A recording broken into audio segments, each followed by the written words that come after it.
తెలంగాణలో మున్సిపల్ రాజకీయాలు మరింత వేడెక్కుతున్నాయి. రాష్ట్ర వ్యాప్తంగా క్యాంప్ రాజకీయాలు ఉత్కంఠ రేపుతున్న వేళ జగిత్యాల మున్సిపాలిటీలో ఎమ్మెల్యే సంజయ్ వర్సెస్ మాజీ ఎమ్మెల్యే జీవన్ రెడ్డి మధ్య పోరు తీవ్ర రూపం దాల్చింది.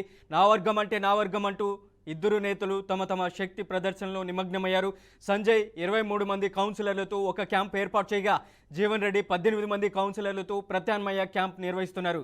మేయర్ పదవి తమ వర్గానిదేనంటూ ఇద్దరు ప్రచారం చేసుకుంటున్నారు. ఈ నేపథ్యంలోనే డిప్యూటీ సీఎం బట్టి విక్రమార్కతో చర్చలు జరుపుతున్నారు.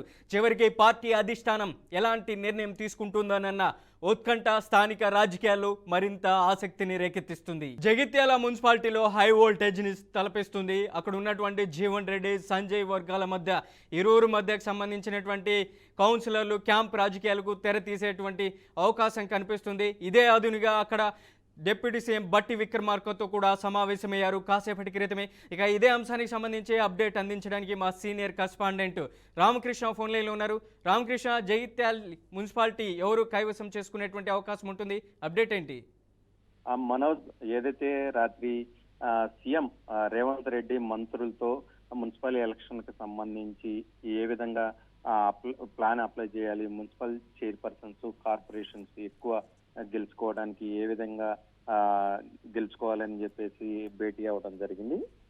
దానిలో భాగంగానే ఏదైతే జగిత్యాల ఇష్యూ ఏదైతే ఉందో జగిత్యాల ఇష్యూను ఏఐసి కార్యదర్శి సవంత్ మంత్రి అట్లూరికి అప్పచెప్పినట్టుగా తెలుస్తుంది. సో దానిలో భాగంగానే కొద్దిసేపటి క్రితమే ప్రజాభవన్ లో ఏదైతే ఫస్ట్ ఎమ్మెల్యే సంజయ్ కుమార్ మంత్రి అట్లూరుతో భేటీ అయ్యారు. దాని తర్వాత ఏదైతే జీవన్ రెడ్డి కూడా అట్లూరితో భేటీ అవ్వడం జరిగింది. దానికి సంబంధించి ఏదైతే మున్సిపల్ ఏదైతే దాదాపుగా 50 వార్డులు ఉన్నాయి జగిత్యాలలో, ఆ 50 వార్డులకు సంబంధించి మ్యాజిక్ ఫిగర్ వచ్చేసరికి 25 ఏదైతే ఎవరికి ఎమ్మెల్యే వర్గాలకి రాలేదు, ఇటు జీవన్ రెడ్డి వర్గానికి కూడా రాలేదు. ఎమ్మెల్యే వర్గానికి సంజయ్ వర్గానికి 22 వచ్చినాయి, జీవన్ రెడ్డికి 18 వచ్చినాయి. ఇద్దరికి కలిస్తే తప్ప అక్కడ మున్సిపల్ చైర్పర్సన్ ఫామ్ చేసే పరిస్థితి లేదు కాంగ్రెస్ కి. సో ఈ ఇష్యూని క్లోజ్ చేయాలని చెప్పేసి సీఎం రేవంత్ రెడ్డి ఏఐసి కార్యదర్శి సవంత్ కు మంత్రి అట్లూరికి అప్పచెప్పిన నేపథ్యంలో ఈ రోజు ప్రజాభవన్ లో ఈ రోజు ఈవినింగ్ లోపు ఈ ఇష్యూ ఏదైతే ఉందో ఈ ఇష్యూ క్లోజ్ చేసి ఇద్దరిని కూడా సీఎం రేవంత్ రెడ్డి దగ్గరికి తీసుకెళ్లాలని అట్లూరి ఏఐసి కార్యదర్శి భావిస్తున్నారు. సో దానిలో భాగంగానే ఎమ్మెల్యే సంజయ్ కూడా క్లియర్ గా చెప్పడం జరిగింది. ఏదైతే ఇద్దరికి మ్యాజిక్ ఫిగర్ రాలేదు కాబట్టి ఖచ్చితంగా మేయర్ డిప్యూటీ మేయర్ సంబంధించి కూడా ఏదైతే చైర్మన్ ఉప చైర్మన్లు ఉంటారు, సో వాళ్ళిద్దరికి చెరొక 2.5 సంవత్సరాలు అని చెప్పేసి చెప్పడంతో ఏదైతే జీవన్ రెడ్డి మాజీ మంత్రి జీవన్ రెడ్డి ఒప్పుకున్న పరిస్థితి అయితే లేదు అంటే మాత్రం 2.5 ఏళ్ల పాటు ఏదైతే 5 సంవత్సరాల పాటు ఒకరికి చైర్పర్సన్ ఒకరికి డిప్యూటీ చైర్పర్సన్ ఇస్తామని చెప్పారు. సో దానికి కూడా ఒప్పుకున్న పరిస్థితి లేదు. ఖచ్చితంగా ఈ రోజులోపు ఈ ఇష్యూని క్లోజ్ చేస్తారు. దానికి సంబంధించి కూడా ఏదైతే మొత్తం కూడా ఏదైతే మున్సిపాలిటీ ఉందో ఆ మున్సిపాలిటీ కూడా జీవన్ రెడ్డి వర్గీయులకి ఎక్కువ దీనికి స్థానం కల్పిస్తామని చెప్పి కూడా అట్లూరి చెప్పడం జరిగింది. మొత్తం మీద చూసుకున్నట్లయితే జీవన్ రెడ్డి దాదాపుగా 2-3 దశాబ్దాలుగా కాంగ్రెస్ పార్టీని అంటు పెట్టుకున్నారు. ఖచ్చితంగా మా వర్గానికే మున్సిపల్ చైర్మన్ ఇవ్వాలి అని చెప్పి పట్టుబట్టి కూర్చున్న నేపథ్యంలో ఖచ్చితంగా ఈ రోజు ఈవినింగ్ లోపు ఇది ఒక కొలికి వచ్చే అవకాశం ఉంది. ఎందుకంటే ఏదైతే బీఫామ్లు కూడా అక్కడ జీవన్ రెడ్డి వర్గానికి సగము ఎమ్మెల్యే వర్గానికి సగం ఇచ్చారు. అక్కడ ఎమ్మెల్యే వర్గం ఎవరైతే కాంగ్రెస్ బీఫామ్ మీద పోటీ చేస్తున్నటువంటి 50 మందికి సంబంధించి కూడా ఎమ్మెల్యే ప్రచారం చేయడం జరిగింది. కానీ జీవన్ రెడ్డి కూడా ఎక్కడా కూడా కాంగ్రెస్ అభ్యర్థులకి ఎక్కడా కూడా ప్రచారం కూడా చేయలేదు. తన వర్గీయులుగా ఉన్నటువంటి ఇండిపెండెంట్లకి మాత్రమే పోటీ చేయడం జరిగింది.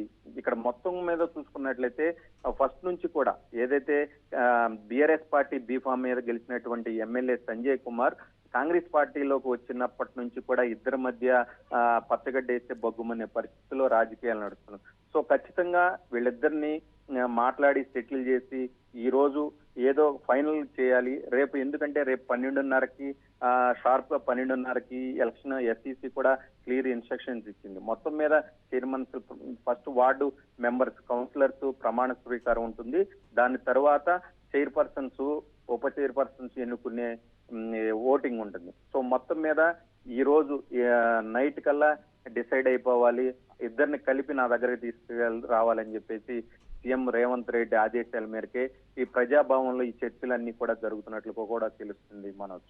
మొత్తానికి జీవన్ రెడ్డిని సముదాయించేటువంటి పని చేస్తున్నారు. ఇటు డిప్యూటీ సీఎం బట్టి విక్రమార్క కూడా ఆ దారిలోకి వచ్చేటువంటి అవకాశం ఉంటుందా? ఈ ఇరువురు నేతలు ఇవాళ సాయంత్రానికల్లా రేపు 16వ తేదీ చైర్మన్ వైస్ చైర్మన్ ఎన్నిక ఉంది కాబట్టి మరి వైస్ కౌన్సిలర్ అక్కడ ఉన్నటువంటి వినేటువంటి పరిస్థితి ఉంటుందంటారు వార్డు సభ్యులు కూడా?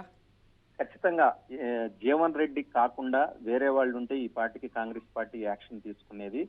జీవన్ రెడ్డి మాజీ మంత్రి, దాదాపుగా 2-3 దశాబ్దాలుగా కాంగ్రెస్ పార్టీని అంటిపెట్టుకున్నాడు.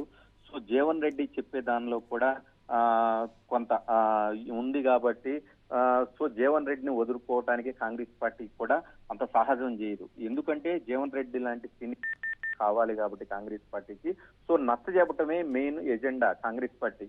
ఎందుకంటే ఇలాంటి టాల్ లీడర్లను వదులుకోవటం వల్ల పార్టీకి నష్టం తప్ప మరొకటి ఉండదు. సో ఖచ్చితంగా జీవన్ రెడ్డిని అటు ఎమ్మెల్యేని ఇద్దరిని నచ్చజెప్పటం ఈ రోజు ఉన్నటువంటి మరికొద్ది సేపట్లోనే ఒక 1 hour 2 hours లోనే ఈ ఇష్యూ కూడా క్లోజ్ అయ్యే అవకాశం ఉంది.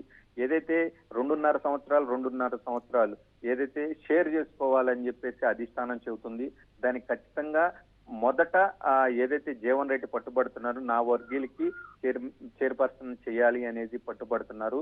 సో అది ఓకే అయిపోతే మాత్రం జీవన్ రెడ్డికి కూడా వెనక తగ్గే అవకాశం ఎక్కువగా ఉంది. సో మొత్తం మీద ఏదైతే జగిత్యాలతో పాటు చాలా కార్పొరేషన్లు కూడా మొత్తం కూడా ఈక్వేషన్స్ మారిపోయినాయి అని చెప్పుకోవచ్చు. కరీంనగర్ కావచ్చు, కొత్తగూడెం కావచ్చు, నిజామాబాద్ కావచ్చు, ఇలా కొన్ని ఏదైతే ఖచ్చితంగా మ్యాజిక్ ఫిగర్ ఉందో కాంగ్రెస్ పార్టీ కొన్ని చోట్ల మ్యాజిక్ ఫిగర్ దాటిన చోట ఎలాంటి ప్రాబ్లం లేదు.